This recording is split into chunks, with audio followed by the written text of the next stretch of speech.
Live and exclusive. The Valley Radio Online. The new voice for community radio in the Bridgnorth area. Giving you a voice, keeping you informed. Now, but of course you were out there quite a few months, weren't you? Yes, it was a long time. I was away about 3 months. Yeah. What was the reaction to you being there? Surprise. Yes. And, because some of them had been out there before the war started and hadn't seen a white girl for years. And there I turned up in my shorts and khaki shorts and just moved around with them and lived the same areas they did and the same conditions. And I was going to say, because they didn't put on any frills and airs and graces for you, did they? Oh, no. I ate what they ate and went where they went. And of course there wasn't any water laid on anywhere or electricity. You just had buckets for everything you wanted. So it was very Spartan.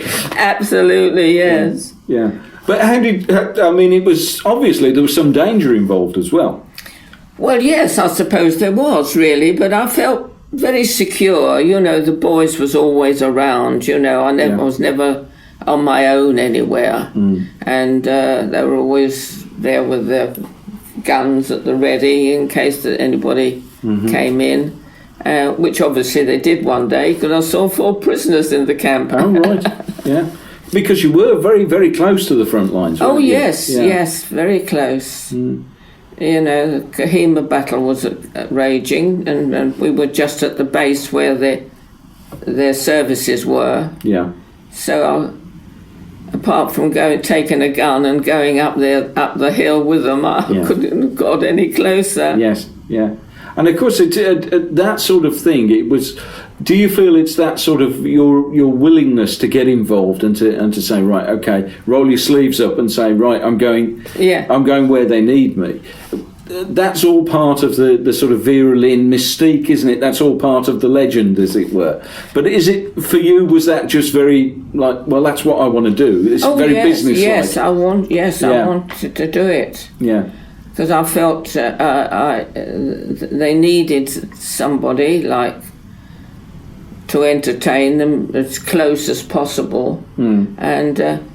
And just to know that you've taken the trouble to go out to visit them, made them feel, because the boy said to me, well, now you're here, home doesn't seem so far away. Right, yeah.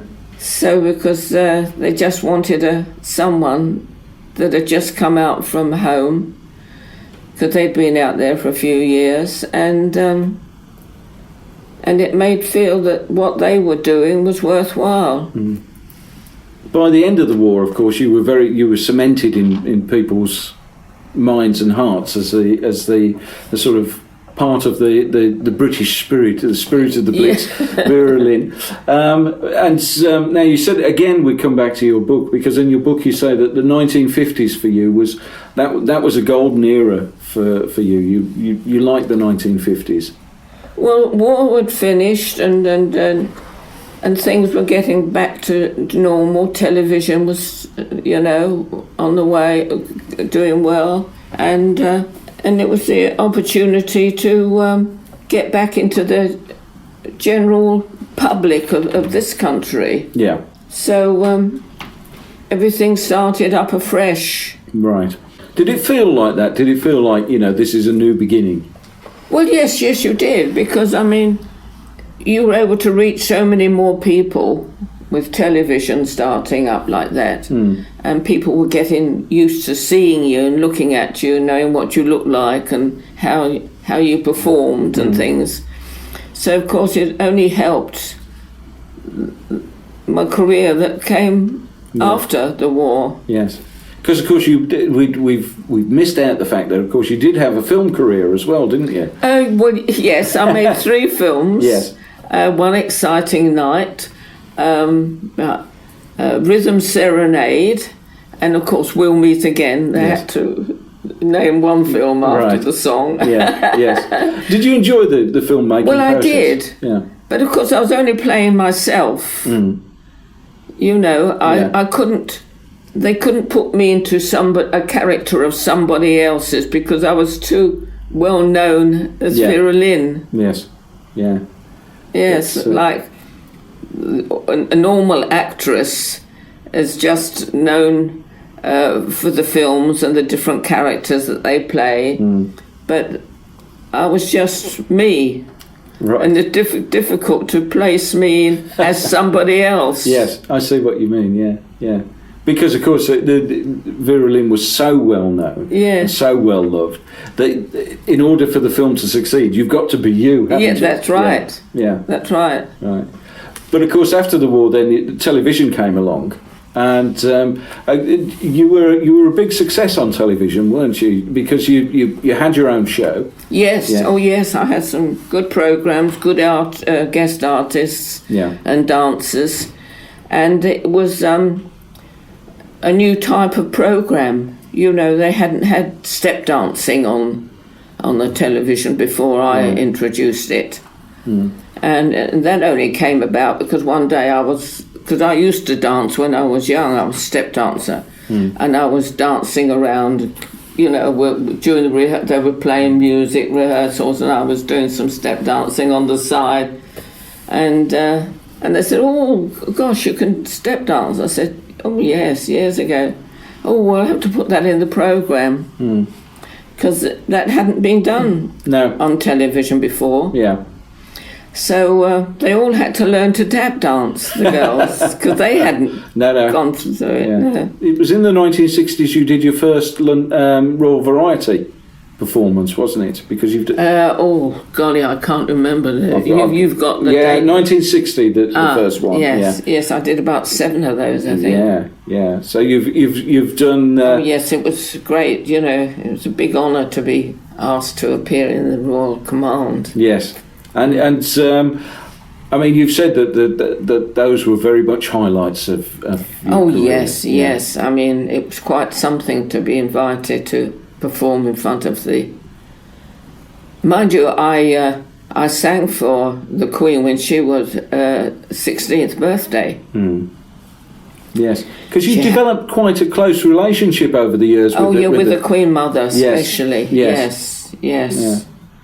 But you sang at the Queen's 16th birthday party. 16th birthday, yeah. Yeah. Good gracious me. Yeah, she had this party at Windsor Castle, and I was asked because she was listening to the radio and she was rather fond of Yours, the song called Yours, you know. Yeah. So and I was asked to sing that for her because she was young enough to be romantically inclined. Right. Yes.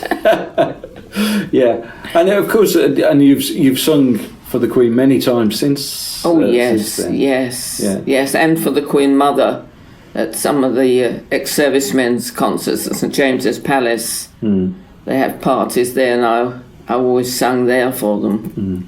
And the Queen Mum was always in the front row, singing all the songs. Yeah, joining in. She knew all the words. Indeed, yes. Yeah. And of course, in 1975, then you were made a dame. Yes. That was now again.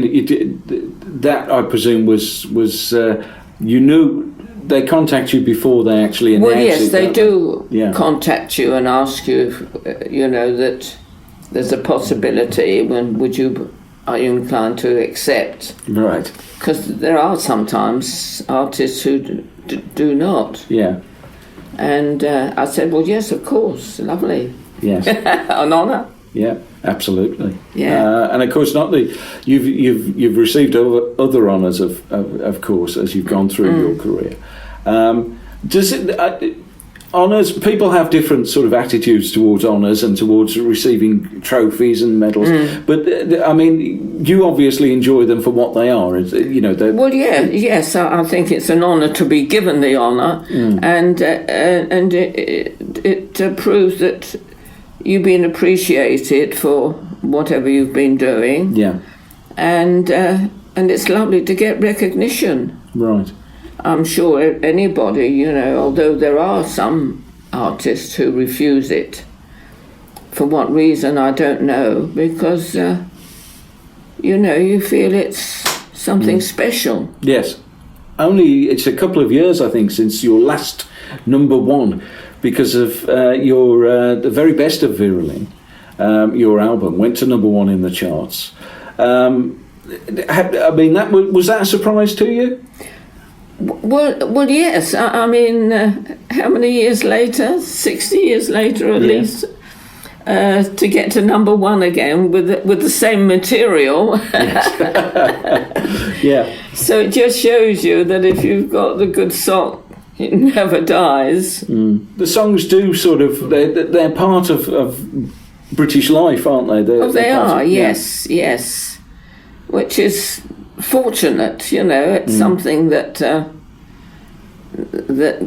it's nice to know that these songs are still living, because it reminds people of the time that they were popular, and which is all to the good, because it means that the war wasn't in vain. People still remember the boys and that period and what life was like. Yes, yeah. Because you're involved with a number of charities, and a lot of them are to do with ex-servicemen, aren't they? And servicemen generally. You're still sort of. I guess your sort of heart is still with the armed forces. Oh yes, of course. You don't forget them, particularly if you've been with them during their time, and which is nice, because anything that keeps that time alive is good, and the sacrifices the boys made, and it helps to make people remember, and which is all for the good, that's how it should be. Yeah. But I know that you've been involved. You've done you've worked with Catherine Jenkins, for instance, haven't you? Well, yes. I mean, on odd occasions we have been on the same programme together. Right. Yeah. She's so entirely different. She's got this beautiful trained voice. But you had the opportunity, and I think that there's a little bit of steel somewhere in Dame Vera Lynn, isn't there? Because you knew what worked for you. I wasn't put off because this woman that was a singing teacher said that my voice was more or less rubbish. Oh dear. Yeah. It's like my memory goes back. When something like that happened, my memory goes back to years and years ago when I was not quite a teenager, and I was singing at a charity thing, and I overheard somebody say, "Oh, she'll never make it. She'll never be any good. She's too common." Right. And that's always stuck in the back of my mind, which made me put my back up. Yeah. How dare they say that? I come from good British stock, and my father was I was proud of my family. And my mother worked hard, dressmaking. And I thought, well, I'll show you if I'm too common or not. Well, I think we could safely say that you've proved that you definitely are not common. Very rare. You're a one-off. Thank you. And thank you very much for spending some time with us today. Oh, you're welcome. It's been a pleasure. And hello, everybody. And we wish you all the very best. And next time you come to the Black Country, or you come to Bridgnorth and Shropshire, we will be very happy to put the bunting out for you. Thank you. Dame Vera, thank you very much. It's been a pleasure talking to you. Thank you.